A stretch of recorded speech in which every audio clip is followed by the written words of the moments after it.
everybody, welcome to my channel Frugalisama. My name's Sam. This is where I talk about all things sewing. So this is my take on Vlogmas, looking at ways that you can use your sewing practice to have a bit more of a sustainable Christmas.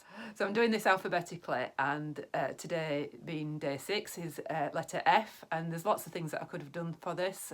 Food waste, for example, or fast fashion, or even footprint of the carbon variety. But I thought I'd choose fabric, since most people that watch my videos are people who sew, and particularly the fabric of the festive variety. So sustainable fabric is quite a huge topic, and I am trying to keep these videos quite brief, so I'm not going to go into massive amounts of depth, but instead point you towards some resources that you might want to look at. But also Catherine Souza, who's on YouTube, she's got a really interesting video looking at fast fashion, and obviously she looks at the fabrics that's involved in that as well. So I will link that below for you to have a look. But I think we can all agree that polyester and synthetic fibres are possibly the worst of all the fabrics that are available. So a study published by the Ellen MacArthur Fund in 2017 rather, states that every 25 minutes an Olympic-sized pool of oil is used to make synthetic clothing. I just can't believe that.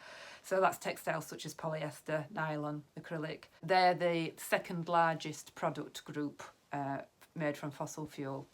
So there is a Woolmark video that I'm going to show a picture of now, and I will link to below, that you can have a look at, that is really, really graphic and sort of highlights this. But obviously that's biased in that it was made by Woolmark. So I will use wool as an example to show you how sort of complex and nuanced sustainable fabric is. So wool's a natural fibre, it's breathable, it biodegrades, but it does come from sheep, and obviously anybody who's vegetarian or vegan will have issues with that.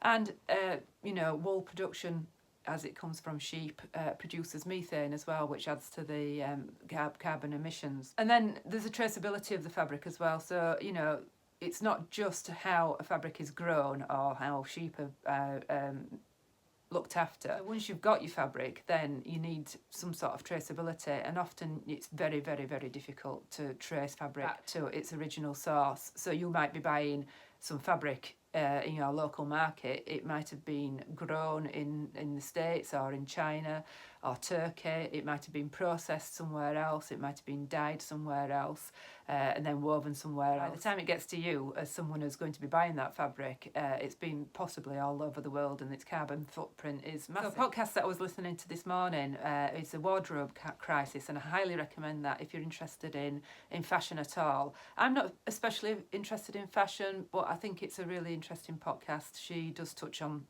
fabrics, and she was talking to a sheep farmer in Tasmania who I think he's got 5,000 sheep on his farm, and he's really trying hard to nail down the sustainability and the traceability of his merino wool. Even down to what he feeds his sheep to reduce the methane as well. So I will link that below for you. Really interesting listen. So hemp has been hailed as one of the sort of leaders in sustainability, and yeah, it's uses less water than cotton. It produces twice as much, yields twice as much as cotton in a like a square footage or a square meterage.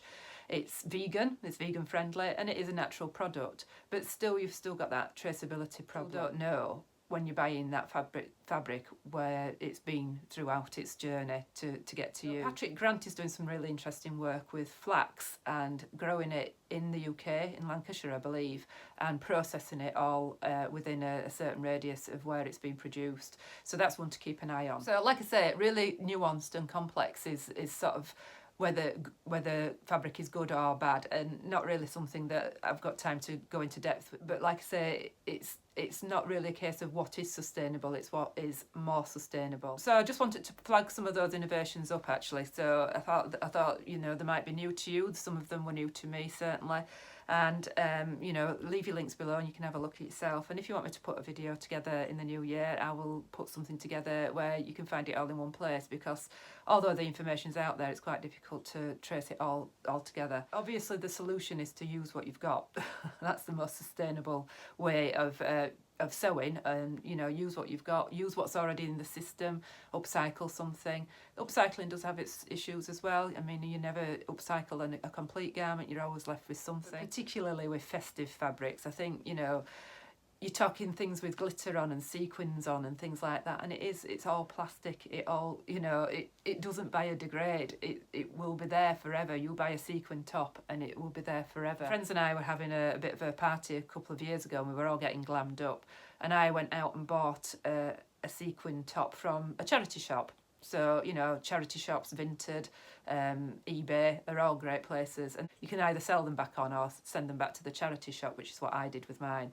I personally find sequins really, really uncomfortable to wear and a devil to sew with. I've been upcycling a top that doesn't fit me anymore this afternoon to make a friend a bag, and it's got teeny tiny little sequins in, and I've just unpicked all those and bobbed them in there, and hopefully I can bob them in there, and hopefully I can reuse those, repurpose those on a card or a decoration or something like that. But always a good idea to take them out of the fabric before you try and sew them, because they will break a needle. A good way to deal with any synthetic fibres that you've got and anything with glitter or sequins in is to use a guppy bag.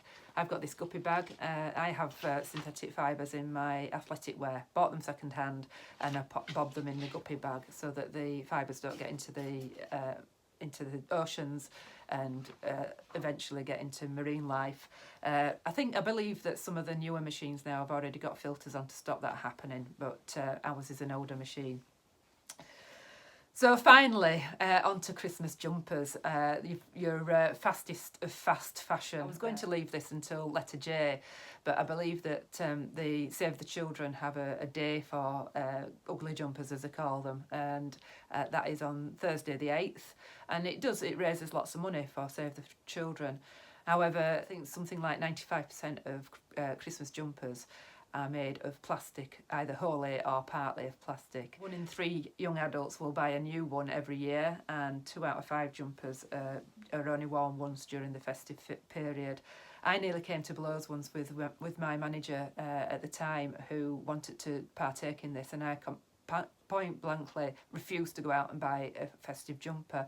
Number one, I don't like them. Number two, you know, why would you buy something that you can only wear for once or twice a year? I do not understand it. So as sewers, we have got practical solutions. Obviously, we can either upcycle something or use one that you've already got and decorate it. So loads and loads of ideas on YouTube for that, where you can decorate one. I made my granddaughter Alice a little jumper. I was excited as a grandma last year, and I know that it'll only fit her 1 year, but hopefully they've passed that on. And that's a really lovely little pattern by Miss Yusu Patterns, and it's a folded Christmas tree, and you can incorporate that into any sweater pattern. I think it comes in 3 sizes. And I just used an old t-shirt and an old dress of mine that I wasn't wearing, so it was a complete upcycle. But like I say, you know, she could only wear it once or twice over the Christmas period. Hopefully that will get passed on to somebody else this year. And Save the Children themselves are saying that anybody who takes part in the festive jumper, they are asking you to avoid buying a new jumper.